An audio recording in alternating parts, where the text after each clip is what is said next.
Media మిత్రులందరికీ నా నమస్కారాలు.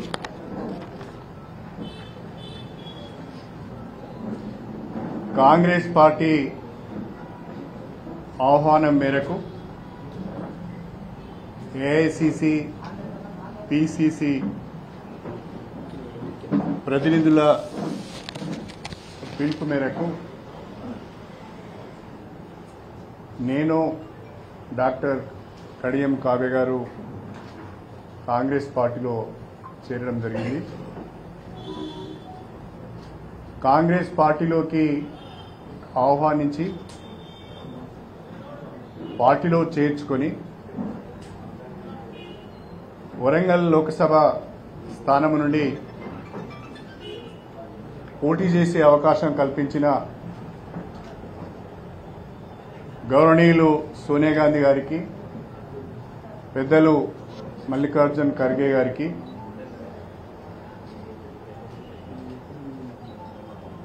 రాహుల్ గాంధీ గారికి, మన రాష్ట్ర ముఖ్యమంత్రి పిసిసి అధ్యక్షులు రేవంత్ రెడ్డి గారికి, party general secretary Deepa Das Munshi గారికి, ఏఐసిసి ప్రతినిధులకు, పిసిసి ప్రతినిధులకు అందరికీ కూడా హృదయపూర్వకమైన కృతజ్ఞతలు తెలియజేసుకుంటున్నాను. మా పైన నమ్మకం ఉంచి అవకాశం కల్పించినందుకు ధన్యవాదాలు తెలుపుకుంటూ, నమ్మకాన్ని వమ్ము చేయకుండా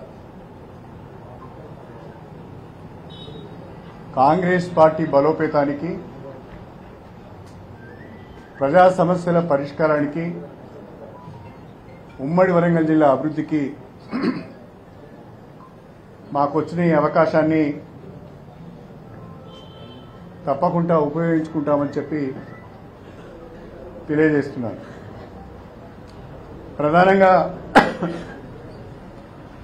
కాంగ్రెస్ పార్టీలో చేరటానికి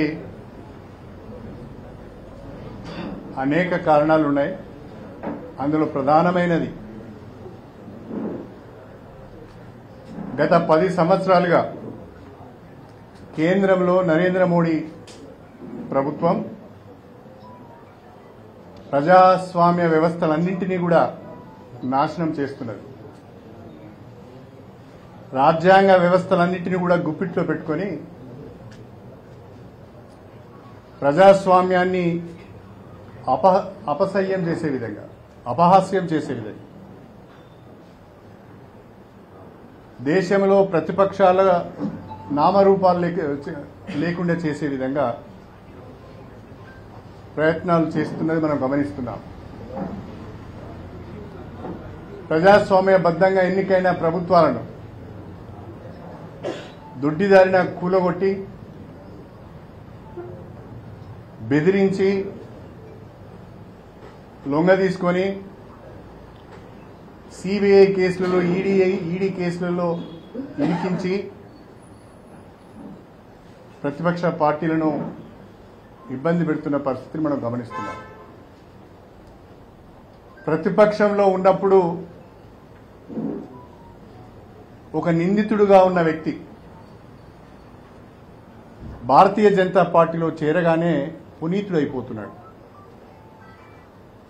అతని పైన ఏ రకమైన చర్యలు తీసుకోవడం లేదు. ఒకవేళ కేసులున్నా వాయిదా వేస్తున్నారు.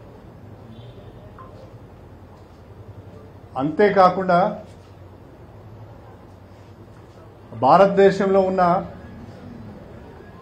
ముస్లిం మైనారిటీస్కు భద్రత లేదు. అందరినీ టెర్రరిస్టులుగా ముద్రవేసి, అందరినీ పాకిస్తాన్ మద్దతుదారులుగా ముద్రవేసి, అక్రమంగా కేసులు పెట్టి ఎన్కౌంటర్లు చేస్తున్నారు. ఈ 10 ఏళ్ల కాలంలో దేశంలో దళితుల పైన దాడులు విపరీతంగా పెరిగిపోయినాయి. దళిత మహిళల మానభంగాలకు లెక్కే లేదు. అడ్రస్ లేకుండా పోయిన హత్యలు ఎన్నో ఉన్నాయి. కొన్ని రాష్ట్రాల్లో కొన్ని డబుల్ ఇంజన్ ప్రభుత్వాలున్న రాష్ట్రాలలో ఒక ఇన్సిడెంట్ జరిగితే పోలీస్ స్టేషన్కి వెళ్ళి రిపోర్ట్ చేసే పరిస్థితి లేదు. ఒక భయానక వాతావరణాన్ని సృష్టిస్తున్నారు. భారతదేశ ప్రజాస్వామ్య వ్యవస్థకే ఒక మచ్చ మణిపూర్ అల్లర్లు. వందలాది చర్చిలను కాలబెట్టారు. వేలాది మందిని రోడ్లపైన దాడులు చేశారు. మహిళలను వివస్త్రలను చేశారు. మానభంగాలు చేశారు. దళిత క్రిస్టియన్స్ అందరినీ ఊచకోత కోశారు. కానీ ప్రధానమంత్రిలో మాత్రం చలనం లేదు. ఈ రోజు వరకు కూడా మణిపూర్కు వెళ్లే సమయం కానీ వాళ్ళని ఓదార్చే ఒక గొప్ప గుణం కానీ దేశ ప్రధానిలో లేకపోవడం చాలా బాధాకరం.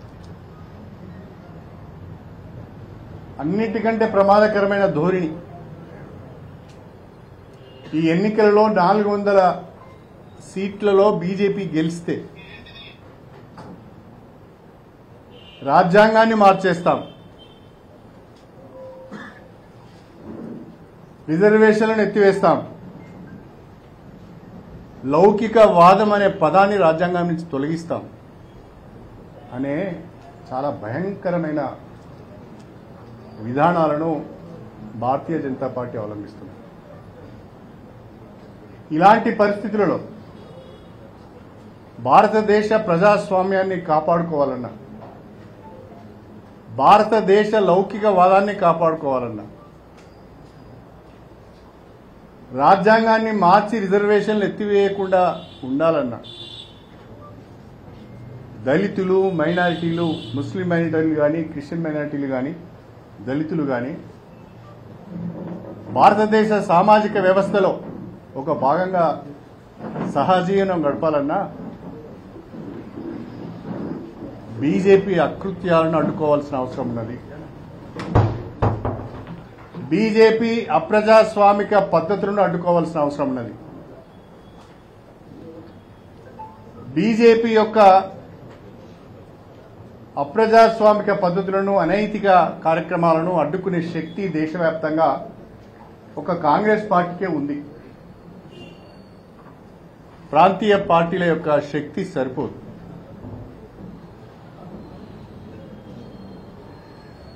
ఒక అంబేద్కర్ వాదిగా,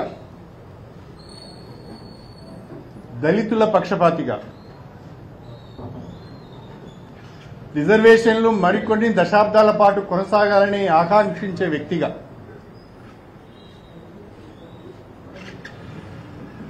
ఉడతా భక్తిగా కాంగ్రెస్ పార్టీకి మద్దతు తెలపాలని,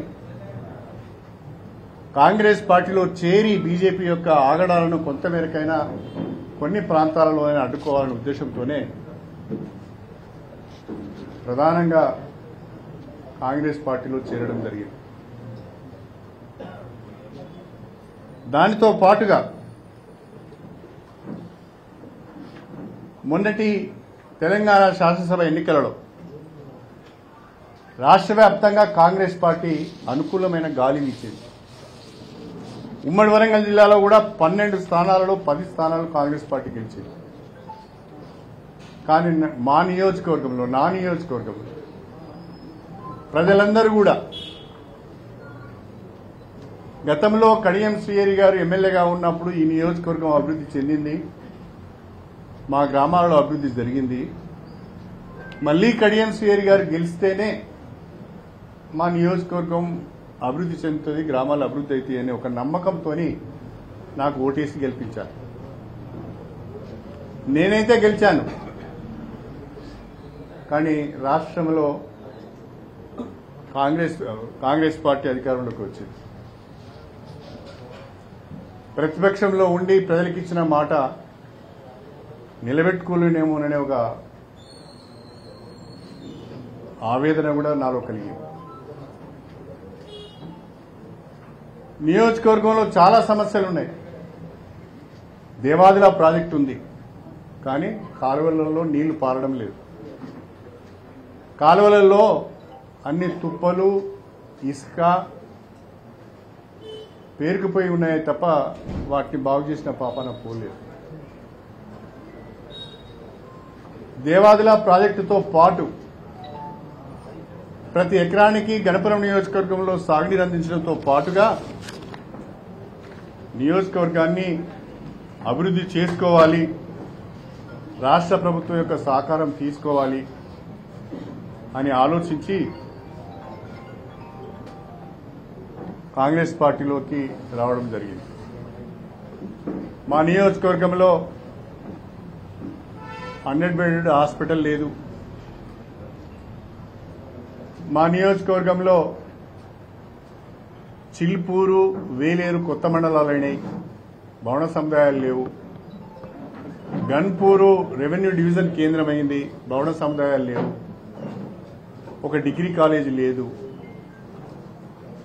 గన్పూర్ను మున్సిపాలిటీ చేసుకోవాల్సిన అవసరం ఉన్నది. గ్రామాలలో రోడ్లను వేసుకోవాల్సిన అవసరం ఉన్నది. సాగునీటి, త్రాగునీటి సమస్యలు పరిష్కరించుకోవాల్సిన అవసరం ఉన్నది. ఇవన్నీ జరగాలి అంటే అధికార పార్టీలోకి వెళ్ళని పరిస్థితి వచ్చింది. ఈ రెండు, ఒకటి నియోజకవర్గ ప్రజలు, నియోజకవర్గ సమస్యలు, భారతీయ జనతా పార్టీ యొక్క దళిత వ్యతిరేక ధోరణి, తెలంగాణ వ్యతిరేక ధోరణి పార్టీలో చేరటానికి కారణమైనవి అని చెప్పి నేను ఈ సందర్భంగా తెలియజేస్తున్నాను. భారత రాష్ట్ర సమితిని వదలడం కొంత బాధగానే ఉంది. కేసీఆర్ గారి పట్ల నాకు గౌరవం కూడా ఉంది. భారత రాష్ట్ర సమితి అవకాశాలు ఇచ్చింది. ఆ అవకాశాలు నాకు తెలిసిన కాడికి నేను సద్వినియోగం చేసుకున్నాను తప్ప దుర్వినియోగం చేసుకోలేదు. ప్రత్యేకంగా కేసీఆర్ గారి పైన నేను ఏ రకమైన విమర్శలు చేయదలుచుకోలేదు. కాకపోతే చాలామంది పార్టీలు మారుతున్నారు. అనేక వాళ్ళు చెప్పే కారణాలు, నేను చెప్పే కారణాలు కొందరికి నచ్చవచ్చు, నచ్చకపోవచ్చు. చాలామంది పార్టీలు మారుతున్నారు. పార్టీలు మారిన ఎవరిపైన కూడా పార్టీ అంత తీవ్ర స్థాయిలో స్పందించలేదు. కానీ నా విషయంలో మాత్రము చాలా తీవ్ర స్థాయిలో పార్టీ స్పందిస్తున్నది. జిల్లా నాయకత్వం స్పందిస్తున్నది. విపరీతమైన ధోరణితో మాట్లాడుతున్నారు. ఈర్ష్య, ద్వేషాలు వాళ్ళ మాటలలో స్పష్టంగా కనిపిస్తున్నాయి. నిన్నటి వరకు వారితోనే ఉన్నాను, నా గురించి తెలియనిది ఏముండదు. కానీ మాట్లాడే పద్ధతి, సంస్కారం, సభ్యత లేకుండా మాట్లాడుతున్నారు. నేను వాళ్ళ స్థాయికి దిగజారి మాట్లాడదలుచుకోలేదు. కానీ ప్రజలను గమనించాలని నేను ప్రత్యేకంగా కోరుతున్నా. చాలామంది పోయిళ్ళు, వాళ్ళ గురించి మాత్రము నేనేం మాట్లాడడం లేదు. నా మీద మాత్రము అనేక ఆరోపణలు చేస్తున్నారు. మాజీ మంత్రి దయాకర్ రావు గారు అంటారు, కేసీఆర్ కుమార్తెకు 3వ స్థానం వస్తుంది అని. మరి ఇక్కడ కేసీఆర్ కుమార్తె నిలబడతలేదు, కడియం శ్రీహరి కుమార్తె నిలబడుతున్నారు. అంటే ఏం మాట్లాడుతున్నాం కూడా అర్థం కావడం లేదు. ఎక్కడ మాట్లాడుతున్నాం, ఏ స్టేజ్ మీద మాట్లాడుతున్నాం కూడా అర్థం కావడం లేదు.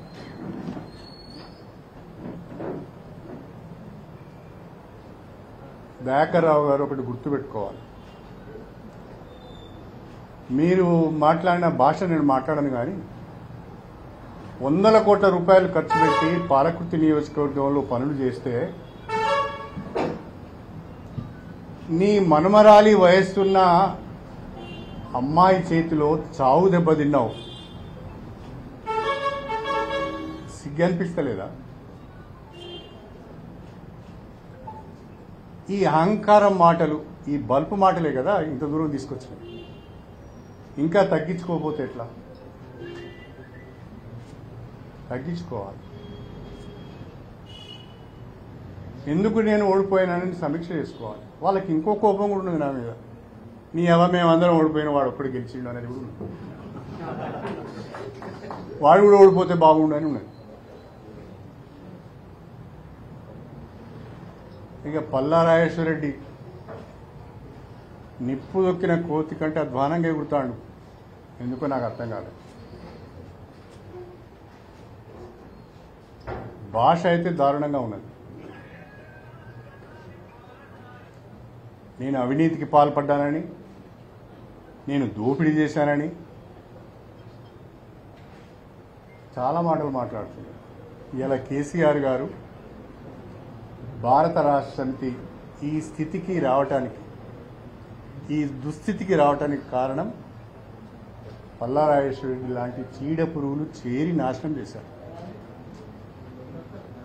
తెల్లారు లేస్తే పక్కన ఉండి చెప్పుడు మాటలు, లేనిపోని మాటలు చెప్పి పార్టీని భ్రష్టు పట్టించారు. నేను అడుగుతున్నా పల్లా రాజేశ్వరరెడ్డి గారు, నా చరిత్ర అంతా బయట పెడతా అన్నాడు, నా దోపిడీ అంతా బయట పెడతా అన్నాడు. రాజేశ్వరరెడ్డి గారు అది ఎన్నికలకు ముందు చేస్తే మీకు ఉపయోగపడుతుంది. నేను ఎక్కడ తప్పు చేశాను, ఎక్కడ దోపిడీ చేశాను, ఎక్కడ భూ కబ్జాలు చేశాను, ఎవరి దగ్గర డబ్బులు తీసుకున్నానో మీరు ఒకసారి చెప్తే అది మీకు ఉపయోగపడుతుంది. అది చెప్పలేదనుకో, నువ్వు చేసిన ఆరోపణల పైన ఆధారాలతో బయటికి రాలేదనుకో, నీ బట్టలు తీసి జనగామ చౌరస్తాలో నిలబెట్టుడు మాత్రం ఖాయం. నీ దగ్గర ఉన్న ఆధారాలు చెప్పు. నేను అడుగుతున్నా, చెప్పు. ప్రజలకు కూడా తెలియాలి, తప్పేం లేదు. నేను దొంగనా, లంగనా, మంచోనా అనేది ప్రజలకు కూడా తెలియాలి, చెప్పు. ఇక అక్కడ ఒక ఆయన మాట్లాడుతున్నాడు, మానకొండూరు నుంచి ఒక ఆయన.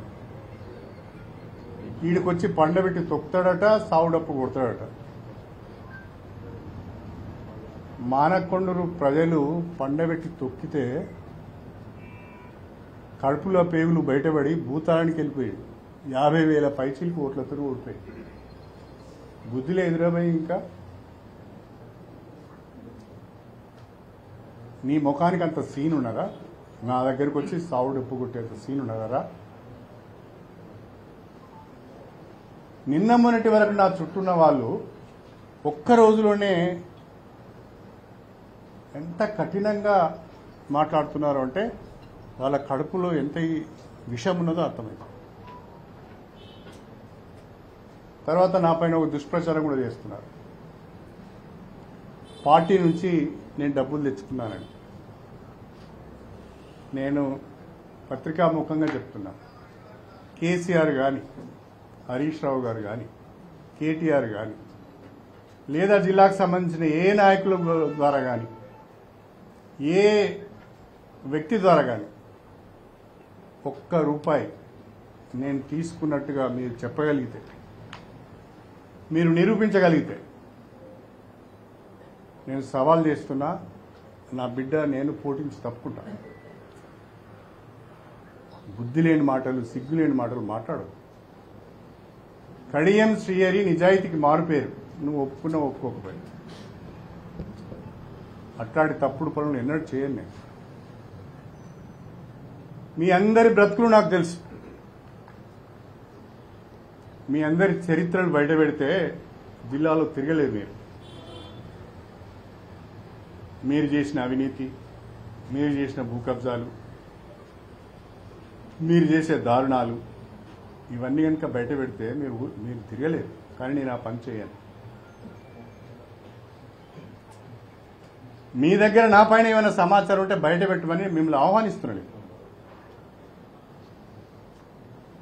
ఎక్కడ నేను తప్పుడు పనులు చేసినాను, ఏ కాంట్రాక్టర్ దగ్గర ఒక 10 కోట్లు తీసుకున్నాను, ఎక్కడ ఒక 10 ఎకరాల భూమి కబ్జా చేశాను, ఎక్కడ ఒక 1000 గజాల ఇంటి భూమి కబ్జా చేశాను, మీరు చెప్పండి.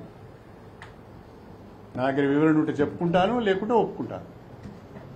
లేదు అంటే మీరు గుర్తించి బయటికి తీసుకొచ్చిన ఆ ఆస్తులను ఆ ప్రాపర్టీస్ను నేను జిల్లా ప్రజలకు రాసిస్తాను, ప్రభుత్వానికి రాసిస్తాను. ఆ పని చేయమని చెప్పి నేను ప్రత్యేకంగా వారిని కోరుతున్నాను.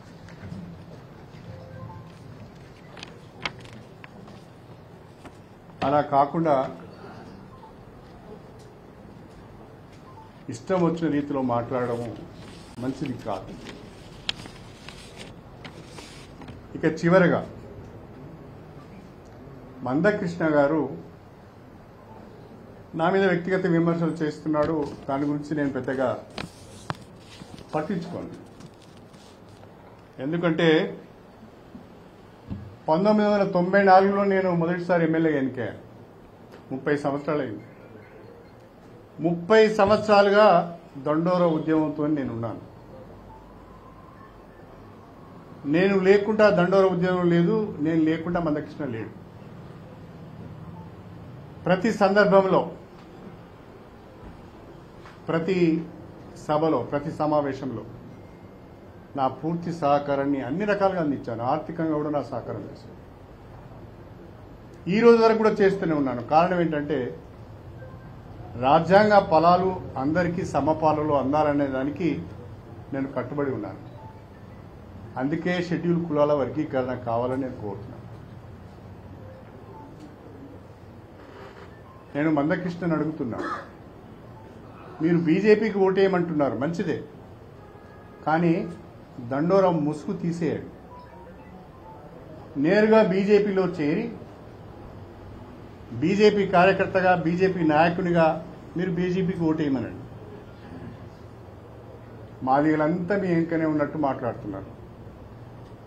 ఒక్కసారి 2014 ఎన్నికలలో ఏం జరిగిందో వరంగల్లో మీరు ఆలోచించాలి.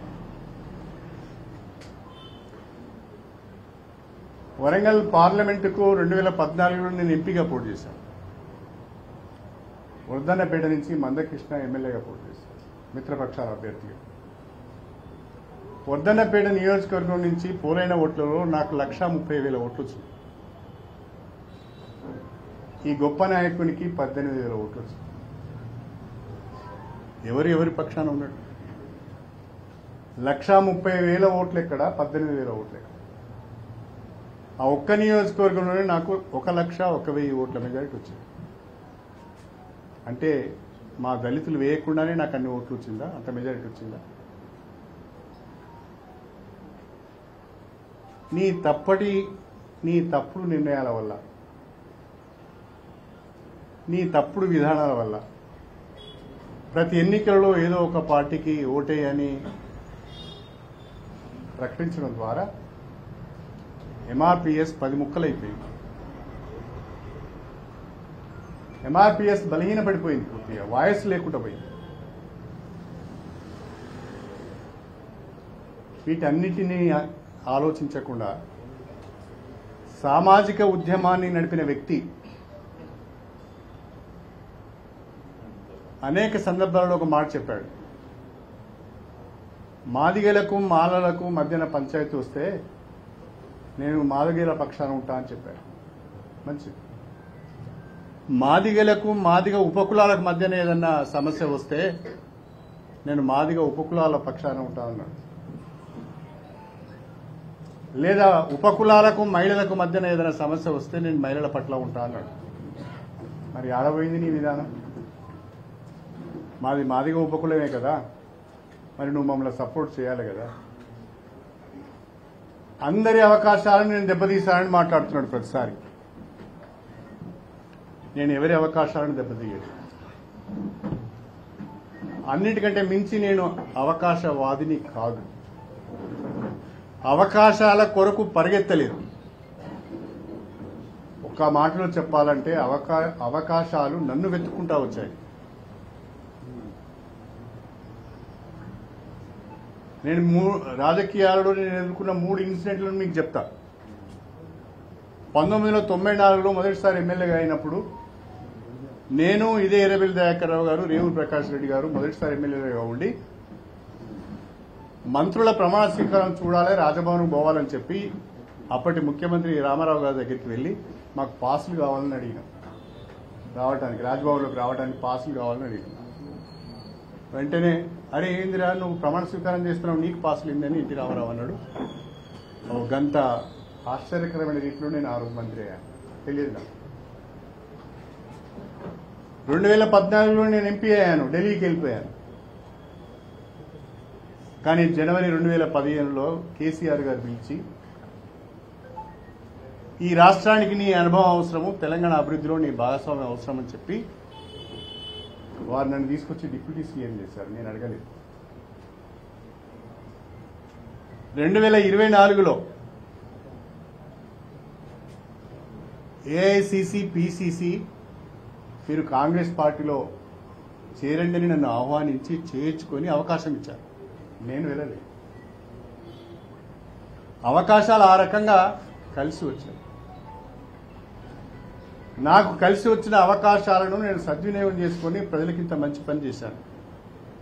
ఒక చిన్న కుటుంబంలో కూడా పుట్టి నీతి నిజాయితీగా ఉన్నాను. ఒక సమర్థుడైన వ్యక్తి అని పేరు తెచ్చుకున్నాను. అదే నా పెట్టుబడి. చాలా మందికి అవకాశాలు వచ్చాయి. వాళ్ళు ఏ రకంగా ఉపయోగించుకున్నారో మీ అందరికీ కూడా తెలుసు. ఏ రకంగా ప్రజలకు ఉపయోగపడ్డారో, ఏ రకంగా జిల్లాకు ఉపయోగపడ్డారో మీ అందరికీ కూడా తెలుసు. ఒక వ్యక్తి 2 నెలల నుంచి తిరుగుతున్నాడు నన్ను చేర్చుకోమని, దగ్గరికి రాణిస్తలేదు. కానీ నా ఇంటికి వచ్చి నన్ను ఆహ్వానించాడు. అది తేడా. ఇది అర్థం చేసుకోకుండా అనవసరమైన విమర్శలు చేస్తున్నారు. నాకు కేసీఆర్ అంటే గౌరవం ఉన్నది, హరీష్ రావు గారంటే గౌరవం ఉన్నది, కేటీఆర్ అంటే కూడా గౌరవం ఉన్నది. కానీ నేను ఎన్నో సందర్భాల్లో చెప్పాను, మనం పార్టీ నిర్మాణం పైన దృష్టి పెట్టడం లేదు, పార్టీ నాయకులను కార్యకర్తలను సరిగా పట్టించుకోవడం లేదు, ఇది మనకు తీవ్ర నష్టం చేస్తుందని చెప్పాను. అదే జరిగింది. ఇప్పుడు ఆలోచిస్తున్నారు నిర్మాణం చేయాలి అని. ఈ పని 10 ఏళ్ల కింద చేసి ఉంటే, 5 ఏళ్ల కింద చేసి ఉంటే ఇవాళ బీఆర్ఎస్ పార్టీకి ఈ పరిస్థితి వచ్చేది కాదు. ఎన్నికల సందర్భంగా, ఎన్నికల తర్వాత కూడా చెప్పాను నేను, ఇప్పటికైనా నిర్మాణం పైన దృష్టి పెట్టండి, అందరినీ కలవండి, అందరితో మాట్లాడండి అని. పెద్దగా మార్పు వచ్చినట్టు కనిపించలేదు. ఇప్పటికైనా ఆ ప్రయత్నం చేస్తే పార్టీ బతుకుతుంది. లేకుంటే ప్రమాదకరంగా బీజేపీ తెలంగాణలో ఎదిగితే బీఆర్ఎస్ ఇంకా బలాన్ని కోల్పోవాల్సి వస్తుంది. నేను రాష్ట్ర ప్రజలందరికీ కూడా విజ్ఞప్తి చేస్తున్నాను, ప్రమాదకరంగా తెలంగాణలో బీజేపీ దూసుకొస్తున్నది. అది తెలంగాణ సమాజానికి, తెలంగాణ అభివృద్ధికి ఏ రకంగానూ మంచిది కాదు. తెలంగాణలో అన్ని మతాలు, అన్ని విశ్వాసాల మనుషులు కలిసిమెలిసి ఉంటున్నారు. లేని కుల వ్యవస్థ మళ్ళా వస్తుంది, మతోన్మాదం పెరిగిపోతుంది. ఇది మనకు శ్రేయస్కరం కాదు. ఇది ఏ రకంగా కూడా మనకు శ్రేయస్కరం కాదు. నేను మందకృష్ణను కోరుతున్నా,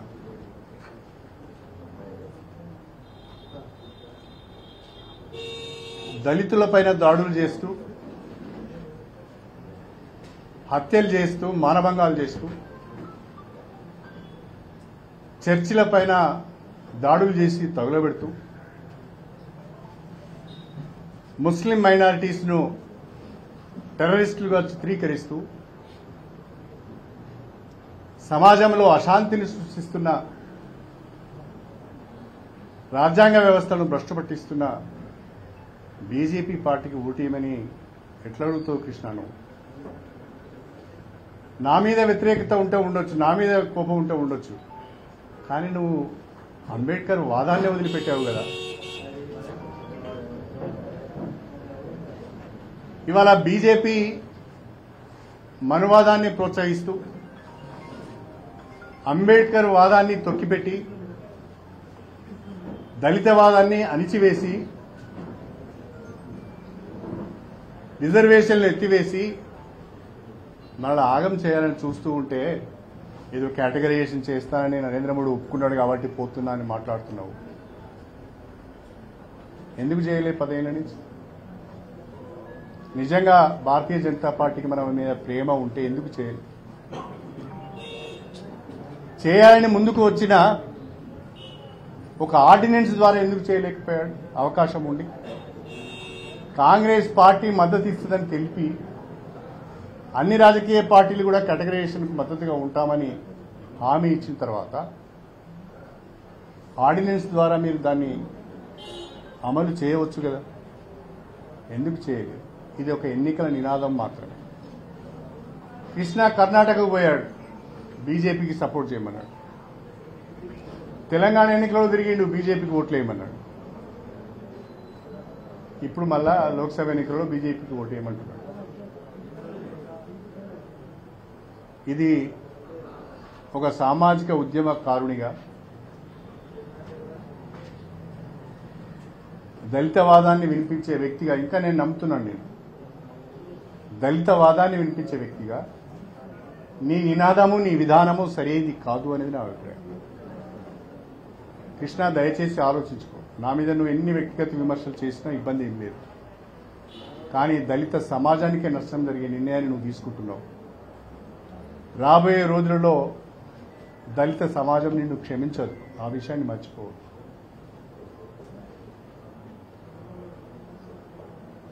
నేను ఉమ్మడి వరంగల్ జిల్లా ప్రజలకు, ప్రత్యేకంగా మా స్టేషన్ గన్పూర్ నియోజకవర్గ ప్రజలకు కూడా మీ ఆశీర్వాదంతో ఒక చిన్న కుటుంబంలో, ఒక పేద కుటుంబంలో పుట్టి ఈ స్థాయికి వచ్చాను. రాజకీయాలు ఇంకెన్ని రోజులు చేసినా బహుశా నేను అనుకుంటున్నాను ఇది నా చివరి ఎన్నిక అని, చేయాలనే ఆలోచన కూడా లేదు. ఇంకెన్ని రోజులు రాజకీయాలలో ఉన్నా నిజాయితీగానే ఉంటాను తప్ప తప్పు పని మాత్రం చేయాలి. కొంతమంది నాకు గర్వం ఎక్కువ అనుకుంటారు, అది నాకున్న గర్వం కాదు. దళితుడినైనా ఆత్మాభిమానంతో బ్రతకాలి, ఆత్మగౌరవంతో బ్రతకాలి అనేది నా ఆలోచన. తప్పు చేయనప్పుడు ఎవరికి తలవంచవలసిన అవసరం లేదు అనేది నా ఆలోచన. అది మీకు గర్వంగా కనిపించవచ్చు, ఆహా అదనా వీడేంది ఇట్లా మాట్లాడుతాడు అనుకోవచ్చు. అంటే అది మీ అహంకారపూరితమైన ఆలోచన. కానీ నేను మాత్రము రాజకీయాల్లో నీతిగా ఉంటాను, నిజాయితీగా ఉంటాను. మా అమ్మాయిని కూడా అదే రకంగా పెంచాను. రేపు ఆమె రాజకీయాలలో కూడా అంతే నీతి నిజాయితీగా ఉంటుందని నేను హామీ ఇస్తున్నాను. నిండు మనసుతో నన్ను ఆశీర్వదించినట్టుగానే డాక్టర్ కడియం కావ్య గారిని కూడా మీరు ఆశీర్వదించి సహకరించాలని, ఆమె గెలుపుకు మీ తోడ్పాటు ఉండాలని చెప్పి కోరుకుంటూ, మరొక్కసారి కాంగ్రెస్ పార్టీ నాయకత్వానికి, జిల్లాలో ఉన్న మంత్రులకు, గౌరవ శాసనసభ్యులకు, పార్టీ కార్యకర్తలకు, అభిమానులకు నన్ను సాదరపూర్వకంగా ఆహ్వానించినందుకు స్వాగతం పలుకుతూ సెలవు తీసుకుంటున్నాను. మీరు ఏ పార్టీల నుంచి వెళ్ళారో దాని నుంచి విమర్శలు ఏ స్థాయిలో వస్తుంది, కానీ మీరు ఆహ్వానింపబడ్డ పార్టీ నుంచి కూడా అదే స్థాయిలో సమస్యలు, విమర్శలు వస్తున్నాయి. దీన్ని ఎట్లా చూస్తారు? లాస్ట్ ఏమిటంటే మేడం కావ్య గారు ఇంతకుముందు మొన్న ఏమన్నారంటే అవినీతితో మునిగింది, కోఆర్డినేషన్ లేదు కాబట్టి బీఆర్ఎస్ బయటకు వచ్చారు. మీరేమన్నారు? ఎన్నడూ కాంగ్రెస్ కూడా ఉంటే లేదు, కానీ అటువంటి పార్టీ ప్రాంతీయ పార్టీల వల్ల లాభం లేదు, దానికి లేదు అన్నారు. మీరంటే ఎట్లా చూస్తారు?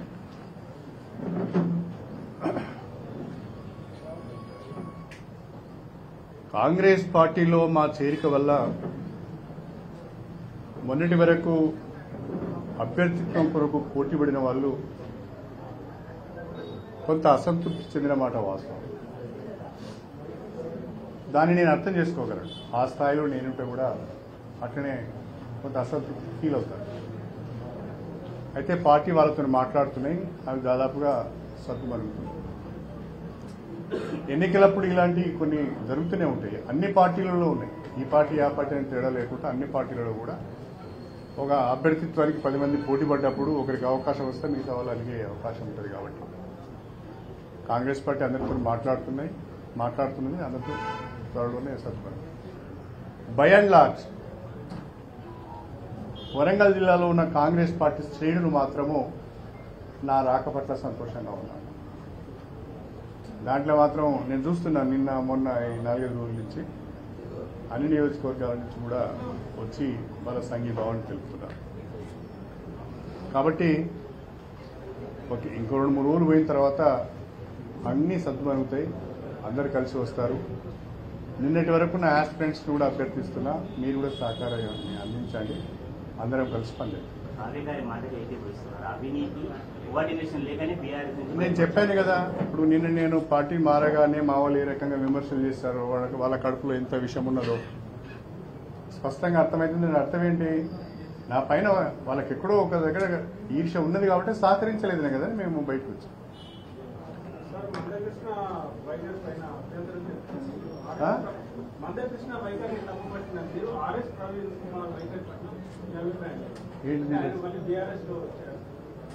ఆయన విధానం అయినది, నేను దాన్ని ఎందుకు తప్పుపడతాను? ఎవరి ఆలోచన వారికి ఉంటుంది, ఎవరి విధానం వారికి ఉంటుంది. నా విధానాన్ని అందరూ ఫాలో కావాలని నేను అడగలేను కదా, చెప్పలేను కదా. ఒక పార్టీ నుంచి గెలుపొందిన మీరు మరో పార్టీ కండువా ఆ పార్టీకి మీరు రావాలని డిమాండ్ చేస్తున్నారు. తప్పకుండా రాబోయే రోజులలో చట్ట ప్రకారం నడుచుకుంటారు. సార్, ఇప్పుడు టీఆర్ఎస్ ప్రభుత్వం ఆర్మీలో వస్తుంది ఏర్పాటు చేస్తున్న ఎవరు? కాంగ్రెస్ పార్టీ జాగ్రత్తగా ఉండాలి, బొటాబొటీ మెజార్టీ వచ్చింది అని చెప్పాను నేను.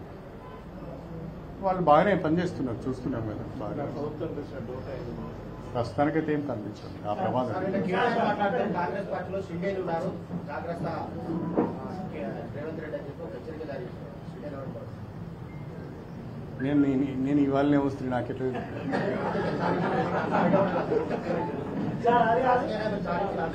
దయాకర్రావు మీరు పొలిటికల్ ఫ్రెండ్, ఆయన ఏమంటున్నారంటే ఎన్టీ రామారావు కూడా గణేష్కి ఎమ్మెల్యే టికెట్ ఇవ్వడం ఇష్టం లేదు, ఇవ్వడం కూడా ఇష్టం లేదు, నేనే బదిలాడి చేస్తున్నా అంటున్నారు. ఆయన గురించి తక్కువ మాట్లాడడం మంచిది. ఇక సిగ్గు ఎగ్గు లేనుడు ఏదైనా మాట్లాడతాడు. ఆ స్థాయికి నేను అన్ని చంపుకొని మాట్లాడతాను. ఆయన ఎక్కడుండని నాకు ఇక్కడికి ఇచ్చినప్పుడు ఎక్కడున్నాడండి? ఇప్పుడు సమయం వచ్చినప్పుడు చెప్తా. బీఆర్ఎస్ పార్టీలో ఉండి కేసీఆర్కు మోసం చేయలేక నేను బయటకు వచ్చాను. బీఆర్ఎస్ పార్టీలో ఉండి ఇతర పార్టీలతో స్నేహం చేస్తూ ఆయనకు వెన్నుపోటు విడవలేక మోసం చేయలేక బయటకు వచ్చాను. బీఆర్ఎస్ పార్టీలో ఉన్నారు షిండేలు. ఇంకా వాళ్ళు ఎవరెవరితో మాట్లాడుతున్నారో కూడా నాకు తెలుసు. సమయం వచ్చినప్పుడు నేనే మాట్లాడతా. ఎవరెవరితో మాట్లాడుతున్నారు, ఎవరెవరు ఎన్ని రకాలుగా ప్రాధాయపడుతున్నారు, మీ దండం పెడతా ఆ కేసుల నుంచి అయినా తప్పించండి, మీ పార్టీలోకి వస్తా అని ఎవరు అడుగుతున్నారు. అవన్నీ తర్వాత వస్తాయి కదా, ఎందుకు కదా.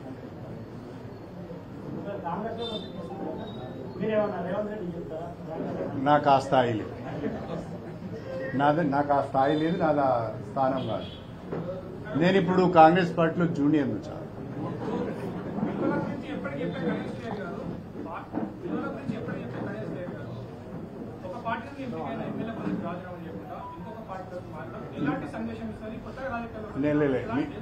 ఇప్పుడు మీరు అడిగిన ప్రశ్న వేరే మిత్రులు కూడా అడిగారు.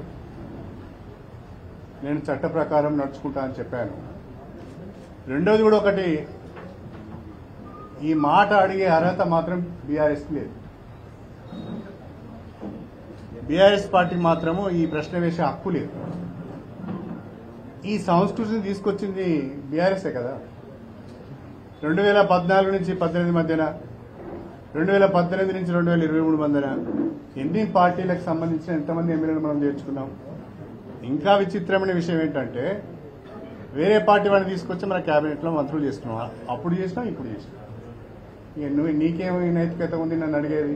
కానీ నేను మాత్రం చెప్తున్నా, చట్టము స్టడీ చేస్తాను, చట్టం ఎట్లా ఉంటే అట్లా నడుచుకుంటాను.